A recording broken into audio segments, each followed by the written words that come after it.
Alors pourquoi faire un semis en ligne?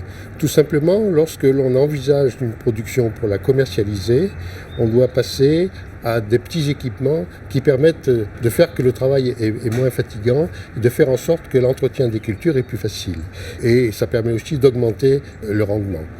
Alors, ce semoir que nous allons voir aujourd'hui est un semoir qui permet de semer tout type de graines et de faire ces semis en ligne. Il y a deux parties qui sont réglables.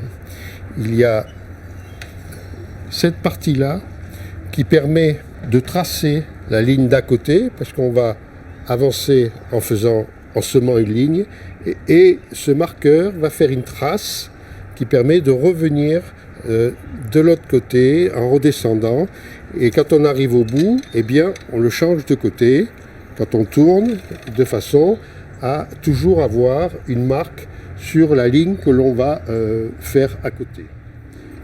On peut régler la largeur qu'il y a entre deux lignes, tout simplement en dévissant le curseur et en le déplaçant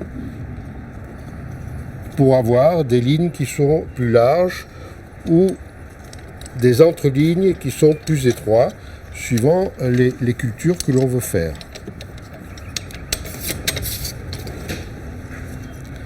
Ça, c'est le premier réglage. Bon, pour ça, on peut utiliser 1 mètre, ça étant la ligne du semis. Bon, là, on a un écartement de 20 cm. Ça, c'est un réglage qui est fait une bonne fois pour toutes par rapport à la culture que l'on va développer. On adapte donc l'écartement à ce que l'agriculteur veut faire comme densité de plantation. Le deuxième réglage, c'est un réglage qui est un réglage de profondeur. La graine va arriver ici. On peut régler la profondeur où elle va être déposée dans la terre. En descendant cette pièce, on enterre de plus en plus profond. La règle, c'est qu'en général, il faut 2,5 fois au-dessus de la graine, la largeur de la graine. Il ne faut pas trop enterrer, sinon ça a du mal à sortir. Voilà les deux réglages les plus simples qu'il y a dans ce semoir.